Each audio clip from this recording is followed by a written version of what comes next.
Hello friends, welcome to our YouTube channel. दोस्तों, सबसे पहले आपके और आपके पूरे परिवार को हमारी तरफ से हैप्पी दिवाली। आज की वीडियो में हम ऑप्शन चेन के बारे में डिस्कस करेंगे। ऑप्शन चेन के बारे में सब कुछ डिस्कस करेंगे। अगर आपने पहले ऑप्शन सीरीज के वीडियो नहीं देखे तो पहले आप वो वीडियो देख लीजिए, उसके बाद आपको ये वीडियो समझ में आएगा। ठीक है, तो दोस्तों ये हमारा रिलायंस की ऑप्शन चेन है और एक्सपायरी डेट है 25 नवंबर। ये हो गया हमारा कॉल साइड, ये हो गया हमारा पुट साइड।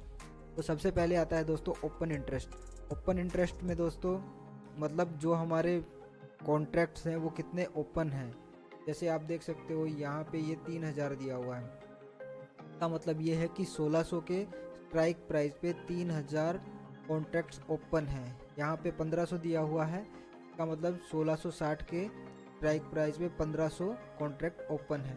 ठीक है, तो ये हमारे कितने कॉन्ट्रैक्ट ओपन हैं वो हो गया हमारा ओपन इंटरेस्ट।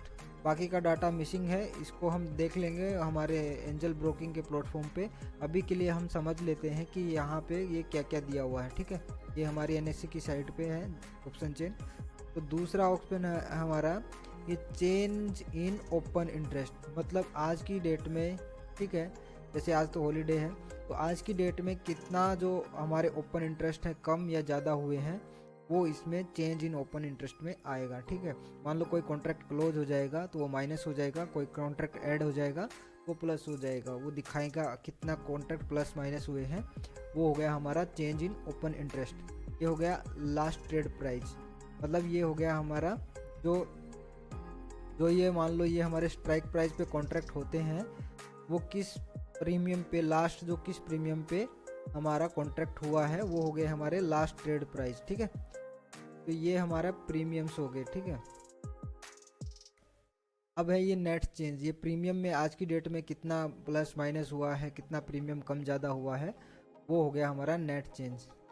फिर उसके बाद आता है दोस्तों वॉल्यूम। तो वॉल्यूम और ओपन इंटरेस्ट में क्या डिफरेंस है।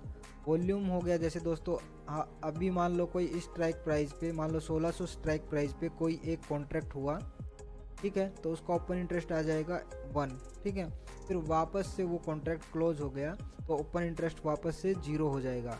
बट इसमें जो है हमारा दो बार हमारी जो इसमें वो हुआ हमारा जो वॉल्यूम है इसमें 2 आएगा, क्योंकि एक बार कॉन्ट्रैक्ट हुआ वो भी वॉल्यूम में ऐड होगा और एक बार जो कॉन्ट्रैक्ट जो क्लोज हुआ वो भी हमारा वॉल्यूम में ऐड होगा। ठीक है, ये हमारा अंतर होता है वॉल्यूम में और ओपन इंटरेस्ट में। मतलब कितने क्वांटिटी ट्रेडेड हुई, चाहे वो क्लोज हुई हो चाहे वो ओपन हुई हो, वो हो गया हमारा वॉल्यूम। ठीक है, ये बिड क्वांटिटी, बिड प्राइस मतलब कितनी क्वांटिटी का मतलब बोली लगी है, कितने क्वांटिटी का ये ऑफर और ऑफर प्राइस और ऑफर क्वांटिटी, ये कितने प्राइस का ऑफर दिया है सेलर्स ने। ठीक है, ये हमारा जो बोली है और जो ऑफर है वो हो गया क्वांटिटी और वो उसका प्राइस। ठीक है, उसके बाद हो गया हमारा स्ट्राइक प्राइस। तो ये स्ट्राइक प्राइस दोस्तों हम अपनी मर्जी से चूज़ नहीं कर सकते। स्ट्राइक प्राइस पहले से हमें दिया होता है कुछ डिफरेंस के बाद। जैसे इसमें देखो रिलायंस में 20 रुपये के डिफरेंस के बाद आपको स्ट्राइक प्राइस, ये स्ट्राइक प्राइस मिलेंगे 20 रुपये नहीं है, मतलब कुछ अलग अलग डिफरेंस है। जैसे यहाँ पे आप देख सकते हो 2420, 2440, 2460, 2480, ये 20-20 के डिफरेंस पे यहाँ पे हमारा ये जो स्ट्राइक प्राइस है, हम इन्हीं स्ट्राइक प्राइस में से किसी में से कॉन्ट्रैक्ट कर सकते हैं हम अपनी मर्जी से। जैसे मान लो हम 2410 का स्ट्राइक प्राइस पे कॉन्ट्रैक्ट करना चाहें तो नहीं हो सकता। तो ये स्ट्राइक प्राइस हमें जो दिया है उनमें से स्ट्राइक प्राइस पे हमें कॉन्ट्रैक्ट करना होता है। ठीक है, तो सेम चीज़ हमारी पुट के साइड में है। पुट के साइड में जो अभी ये जो सारी चीज़ हैं वो सब हैं यहाँ पे, bid quantity, bid price, offer quantity, volume, ये सब पूरी की पूरी चीज़ें यहाँ पे भी हैं।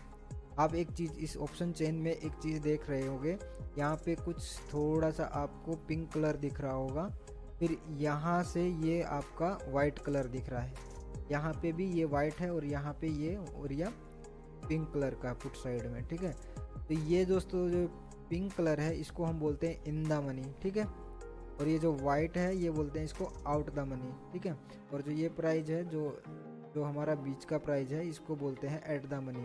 ठीक है, तो अभी जो रिलायंस है 2480 के आसपास है रिलायंस का प्राइस। ठीक है, और सेम ऐसा ही इसमें है, ये जो वाइट है ये आउट ऑफ द मनी है पुट साइड में, और ये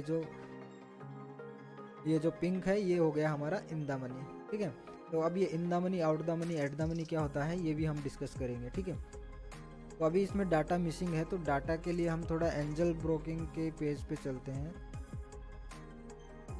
ये हमारी सेम रिलायंस की ऑप्शन चेन है। ये हमारा चेंज इन ओपन इंटरेस्ट हो गया, ये ओपन इंटरेस्ट हो गया।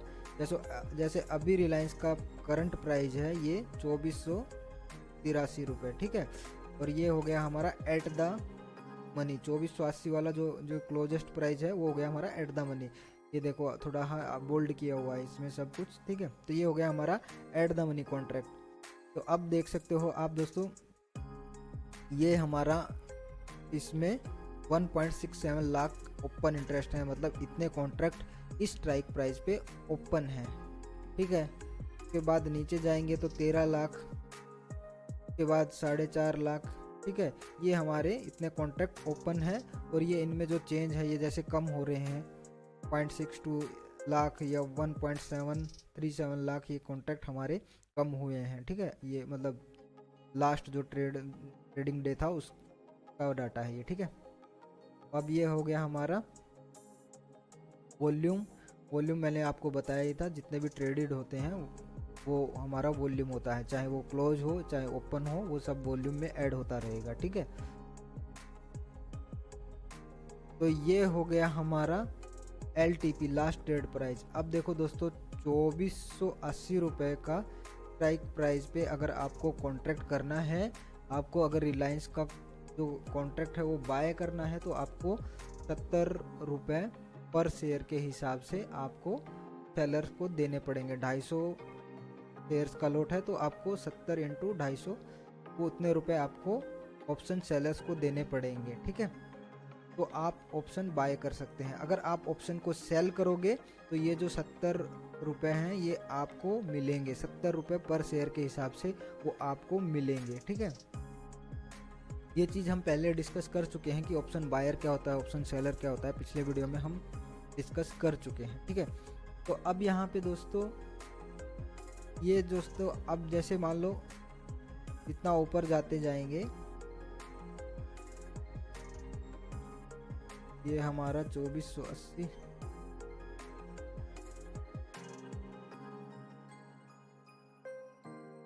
जैसा हमने इसमें बताया था कि जैसे ये 2480 के ऊपर जितना भी है ये पिंक एरिया है, ये हो गया हमारा इन द मनी। ठीक है,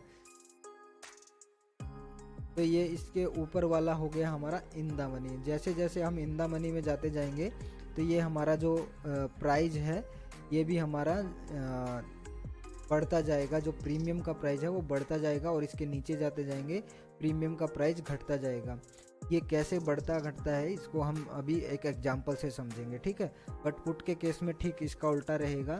ये जो प्रीमियम है जैसे ही हम ऊपर जाते जाएंगे प्राइस कम करते जाएंगे तो मतलब ये हमारा जो प्रीमियम में घटता जाएगा, और ये नीचे आते जाएंगे तो ये हमारा पुट के साइड में प्रीमियम बढ़ता जाएगा। ठीक है, मतलब इन द मनी में हमारा प्रीमियम, ये हमारा पुट साइड में ये इन द मनी एरिया हो गया, ये आउट द मनी हो गया।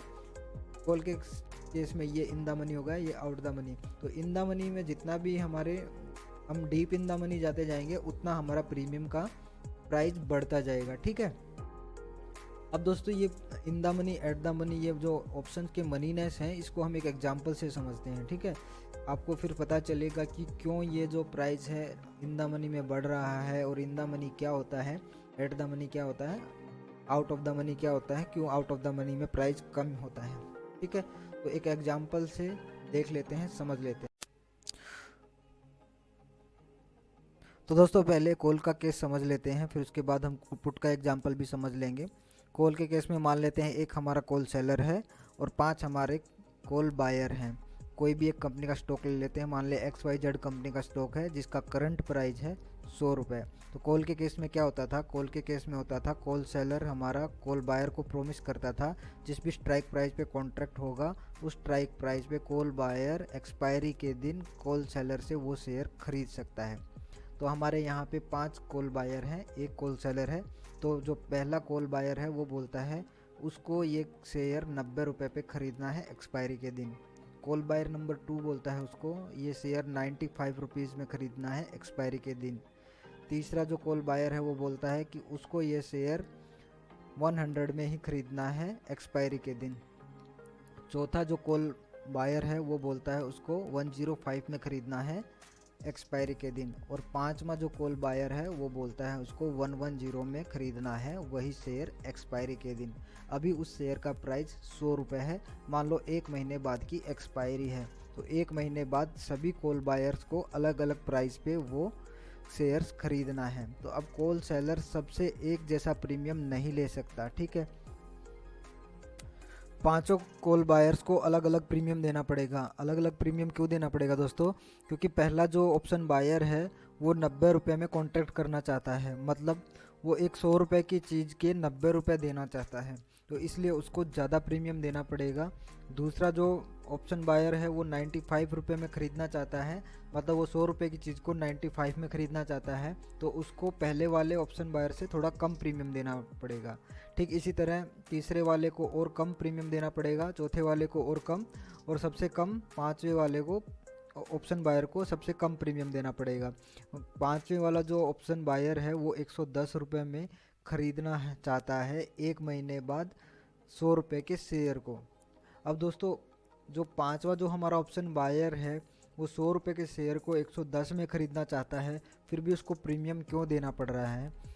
पहली बात तो ये है दोस्तों, जो पांचवा जो ऑप्शन बायर है वो कॉन्ट्रैक्ट कर ही क्यों रहा है, ये बात पहले आपको समझनी होगी। तो पांचवा जो ऑप्शन बायर है वो कॉन्ट्रैक्ट क्यों कर रहा है, 100 रुपये की चीज़ 110 रुपये में क्यों ख़रीदना चाहता है 1 महीने बाद? क्योंकि जो पांचवा ऑप्शन बायर है उसको लग रहा है कि 1 महीने बाद ये 110 से भी ऊपर जाने वाला है ये शेयर, ये 120 या 130 जितना भी उसका एनालिसिस है इतना रुपए जाने वाला है, तो फिर ये 110 रुपये नहीं 120 रुपये वाली चीज़ 110 रुपये में इसको मिल जाएगी। इसलिए वो कॉन्ट्रैक्ट कर रहा है और उसको जो प्रीमियम देना पड़ रहा है वो कम देना पड़ रहा है, बट प्रीमियम इसलिए देना पड़ रहा है क्योंकि वो जो टाइम है 1 महीने का, वो टाइम का जो वो पैसा दे रहा है ऑप्शन सेलर को, ठीक है। तो यहाँ पे जो 100 रुपये वाला है ऑप्शन बायर वो भी हमारा टाइम का पूरा प्रीमियम दे रहा है, और जो 100 रुपये से कम वाले हैं वो टाइम का प्लस एक इंटेंसिक वैल्यू, जैसे 90 रुपये में ख़रीदना चाहता है 100 रुपये की चीज़, तो 10 रुपये हो गई हमारी इंटेंसिक वैल्यू, और प्लस में जो टाइम की जो वो प्रीमियम देगा, टाइम की जो वैल्यू है वो सब मिला के वो प्रीमियम देगा। तो हमारे ऑप्शन के प्रीमियम में 2 वैल्यू होती है, एक इंटेंसिक वैल्यू और दूसरा टाइम की वैल्यू। अब दोस्तों मान लेते हैं हमारा पहला कॉल बायर है जो 90 के स्ट्राइक प्राइस पे प्रीमियम देता है वो 25 रुपये। दूसरा हमारा जो कॉल बायर है वो 95 के स्ट्राइक प्राइस पे प्रीमियम देता है 20 रुपये। ठीक इसी तरह तीसरा बायर देता है 15 रुपये, चौथा देता है 10 रुपये और पाँचवा देता है 5 रुपये प्रीमियम।